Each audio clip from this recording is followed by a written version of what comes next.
So Mason Mount is going to Manchester United. This is disastrous news, but on a far bigger, grander scale, I think that this is a watershed moment for Chelsea Football Club. I think the way that you view Chelsea needs amending. I think the Chelsea Football Club in your mind needs to be sort of redefined.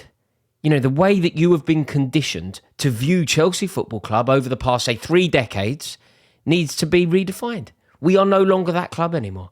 I imagine that the way that you view Chelsea, the definition of Chelsea Football Club in your mind, regardless of who you support, is that Chelsea are a club who are always capable. There's always potential. There's always the possibility. You would never write Chelsea off. Chelsea's relentless pursuit and success, accruing silverware, means that Chelsea will always be synonymous in your mind with silverware, even when it's virtually impossible, even when you're playing away to Bayern Munich in a cup final in Munich, even when you're playing Barcelona at the Nou Camp, you're losing on the night, your captain's been sent off and Lionel Messi's got a penalty. You never write Chelsea off. That definition of Chelsea, I think, is over. And I think we know this because we are selling Mason Mount. Now, look, this isn't about Mason Mount per se. This isn't about Mason Mount as a player. It's about what Mason Mount represents, the fact that we're selling him, and who we are selling him to. Like, Mason Mount has been at Chelsea Football Club since he was 8 years old. You know, he was crucial when we won the European Cup, and he's been our Player of the Year twice. When you think about the players that have been Chelsea's Player of the Year twice, it really does put him in incredible company, and it demonstrates quite what he means to Chelsea and quite what he means to Chelsea fans. You know, Gianfranco Zola was Chelsea Player of the Year twice. Frank Lampard was Chelsea Player of the Year twice. Eden Hazard was Chelsea Player of the Year twice. Mason Mount was Chelsea Player of the Year twice. It is not easy to be that. You are in supreme company, the company of icons, the company of players who could have a statue built at Stamford Bridge and nobody would bat an eye. And yet, he is now leaving. So it represents something far bigger than simply selling a midfielder. It's so much grander than that. And it's actually so much more painful than that. And the reason that it's happening is because of the lunatic contracts that we've given out to players. The board have backed themselves into a corner. Like, how can Mason Mount possibly be on less money than Kalidou Koulibaly? How can anyone think that's right? How can Mason Mount possibly be on less money than Raheem Sterling? How can anyone think that's right? Don't even make me mention Cucurella. And at some point, it isn't about numbers. It isn't about money. It's about the board demonstrating their value of Mason Mount. It isn't about a specific number. It's just about how highly do you rate Mount? Do you want Mount? How can you possibly have signed off on contracts for players like Koulibaly, Sterling, Cucurella that put them on more money than Mason Mount? It doesn't make any sort of sense. And the other thing that I think really does demonstrate quite how poxy this decision is and quite how incorrect this decision is look at the teams that are pursuing Mason Mount. You know, he's not going to Brentford. All due respect to Brentford, they are higher up in the league than us. But you know what I mean?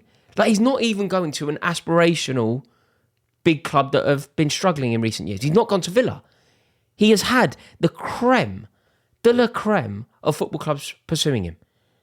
You know, it's Arsenal who are looking at him. Huge club with a rich history who seem to be back on track. Manchester United, who are pursuing him. A club that have qualified for the Champions League, have already won silverware and potentially win a domestic double. Liverpool, under one of the finest managers in world football at the moment, are pursuing Mason Mount.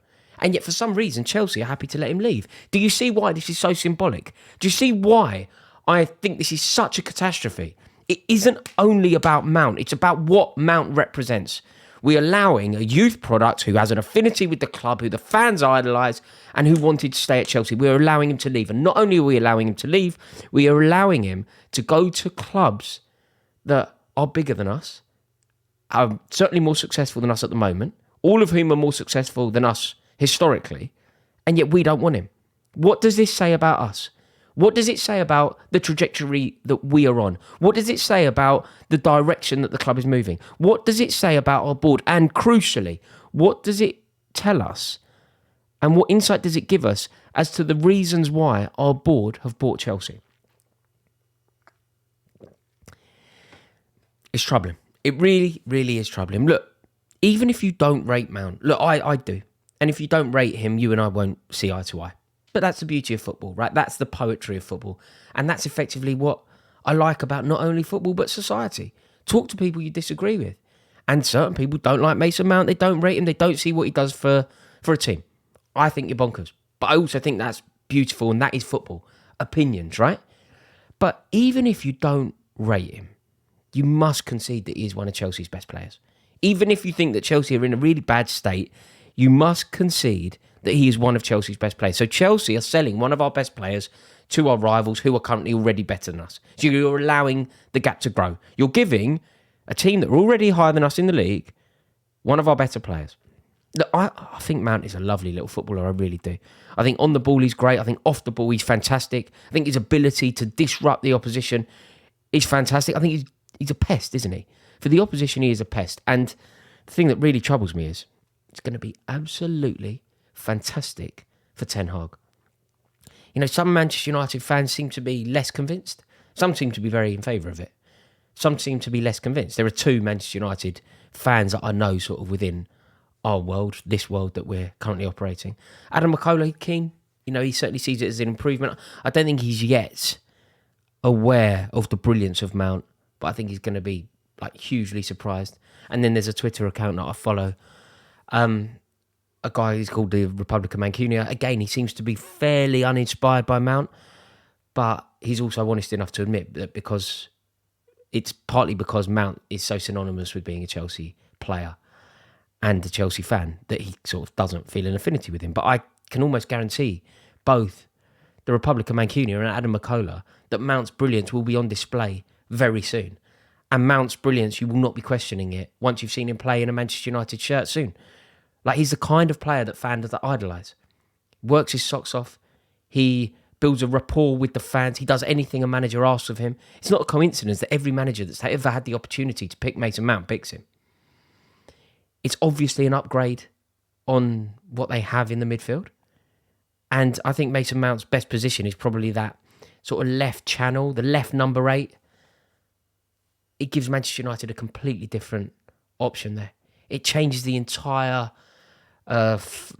front public face of that Manchester United midfield. And if you think Manchester United had a decent season this year, finished in the Champions League spots, potentially going to win 2 domestic trophies, they bring in Harry Kane and they bring in Mason Mount, and all of a sudden I think they are capable of launching a sustained bid for the league title under Ten Hag. But even if you don't rate him, Chelsea shouldn't be selling him to a rival like this. He's clearly one of our best players. And the thing is with Mason Mount, this is something that, you know, McCullough and the ROM should certainly bear in mind. You know, even when it's not going well for him, even when things aren't landing, he's still a brilliant player who affects games. So think about the World Cup. Nobody really thinks about Mason Mount as having an iconic World Cup. Nobody really thinks about Mason Mount being a standout player for England. He wasn't. He didn't start the defining game of that tournament for England. The game against France, Mason Mount did not start it.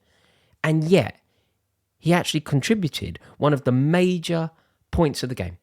The penalty that Harry Kane missed, nobody will really know this, but the penalty that Harry Kane missed, Mason Mount comes on, and within 2 minutes of being on the pitch, wins a penalty. Kane scores that penalty. Suddenly, Mason Mount has had a decisive impact on that fixture. That's the kind of player he is. Constantly a thorn in the side. Works so hard. Excellent on the ball. Good eye for a goal. And that is why I think this is such a catastrophe, letting him go. The other thing is with this, I feel like it's sort of symbolic and symbolises who Chelsea are and the direction that we are going in. Like, if you think about who Chelsea are at the moment, we're potentially selling Kovacic to Man City. You know, we can see a world where we don't need Kovacic, but Pep Guardiola and the champions seem to think that he will improve their side. And look, you sometimes get moments in football where allowing a player to leave that player becomes a personification of who you are. So if you think back over the years, there are a lot of examples of players or managers, people effectively, defining a club. either coming into the club or leaving it. So Sir Alex Ferguson, when he took over at Manchester United, he redefined Manchester United. When Arsene Wenger took over at Arsenal, he redefined Arsenal. When Alex Ferguson left Manchester United, he redefined them. When Ashley Cole left Arsenal, it redefined who Arsenal were. It told us that Arsenal were no longer the club that we had known over the past decade or so, and they were something else. When Ashley Cole left, that is what his transfer told us, and he was proved completely and utterly correct.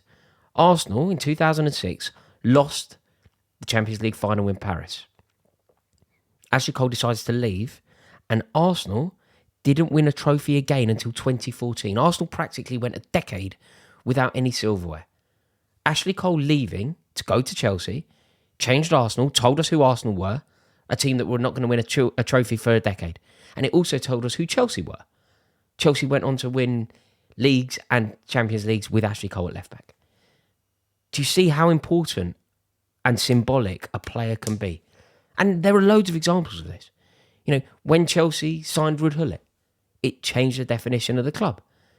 It's Klopp at Liverpool. There are so many examples, and I think that Mason Mount leaving Chelsea does redefine Chelsea, and it makes Chelsea a completely different prospect.